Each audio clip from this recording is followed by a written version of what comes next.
Assalamualaikum. We are going to study today anorexia nervosa and eating disorder. Anorexia nervosa DSM में eating and feeding disorder के चैप्टर में मौजूद है। अस्सलाम वालेकुम। Anorexia nervosa and eating disorder is our topic of discussion today. Anorexia nervosa is loss of appetite, जिसमें individuals अपनी जिस्मानी ज़रूरियात के मुताबिक फूड इंटेक नहीं करते हैं। They have an excessive fear of gaining weight and they are highly concerned about their body shape.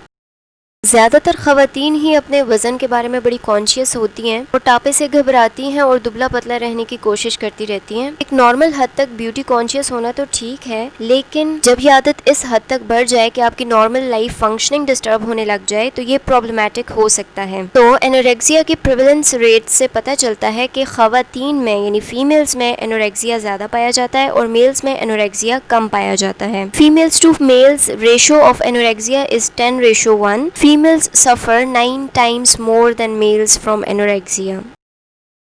Anorexia is a teenage and adolescence disorder, यानी ये teen age after puberty and young adulthood में ज़्यादा develop होता है। और बहुत कम ऐसे कोई केसेस हो सकते हैं जिनमें बिफोर प्यूबर्टी या after the age of 40 years anorexia nervosa develop हुआ हो।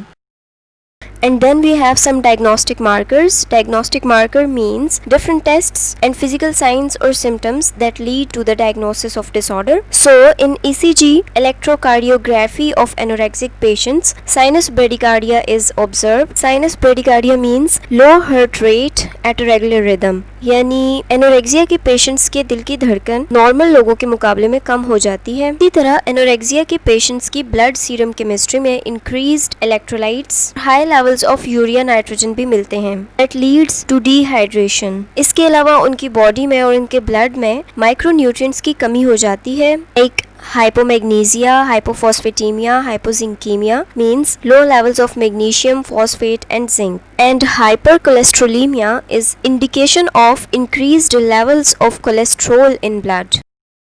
एनोरेक्सिया के पेशेंट्स के एंडोक्राइन टेस्ट से पता चलता है that they have decreased levels of thyroid gland hormones. Both thyroxine and triiodothyronine levels are low. इसके अलावा फीमेल एनोरेक्सिक पेशेंट्स के ईस्ट्रोजन लेवल्स भी लो होते हैं और मेल्स के अंदर सीरम टेस्टोस्टेरोन लेवल्स भी लो देखने को मिलते हैं। And if we consider hematology of the anorexic patients, that is study of blood, blood forming organs and blood diseases, तो पता चलता है कि एनोरेक्सिया के पेशेंट्स में वाइट ब्लड सेल्स की कमी हो सकती है। वाइट ब्लड सेल्स हमारी बॉडी के अंदर डिजीज फाइटिंग सेल्स होते हैं और हमें मुख्तलिफ बीमारियों से बचने में मदद देते हैं। वाइट ब्लड सेल्स की कमी को आप लीकोपीनिया के नाम से जानते हैं। एनोरेक्सिया के पेशेंट्स को एनीमिया भी हो सकता है। Anaemia is simply the blood deficiency और इट इज अ कंडीशन जिसमें आपके पास ब्लड में इतने रेड ब्लड सेल्स मौजूद नहीं होते कि बॉडी को required amount of oxygen provide की जा सके। And then thrombocytopenia, that is low levels of platelets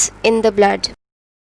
Findings from the EEG electroencephalography of anorexic patients indicate metabolic encephalopathy, means less food intake की वजह से fluids और electrolytes में significant imbalance create हो जाता है, जिसकी वजह से anorexia के patients encephalopathy का शिकार हो सकते हैं।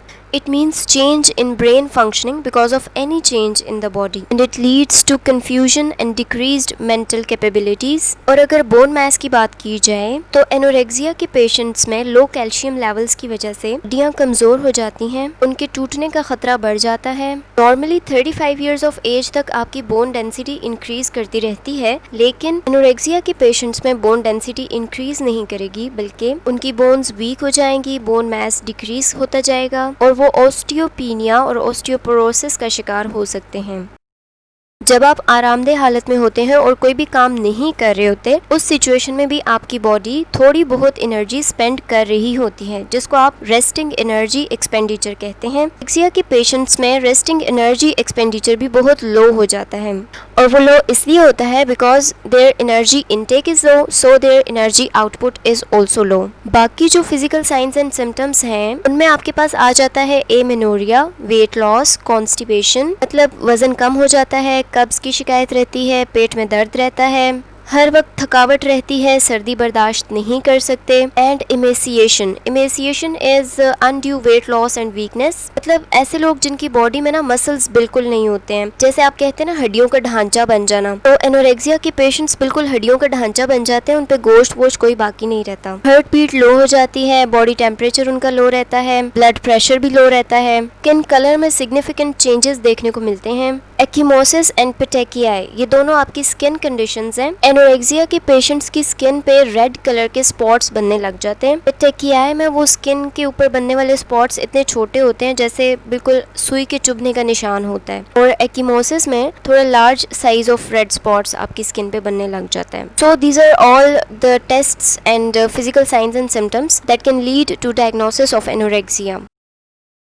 Anorexia is not just a psychological illness, इसकी वजह से बहुत सीरियस किस्म की मेडिकल कॉम्प्लिकेशंस भी हो जाती हैं। Even its severe form can lead to death of the patient. Other complications include anemia, that is deficiency of blood, cardiac issues like heart failure, heart problems, arrhythmias, bradycardia, bone loss, increased fractures, loss of muscles, loss of bone mass.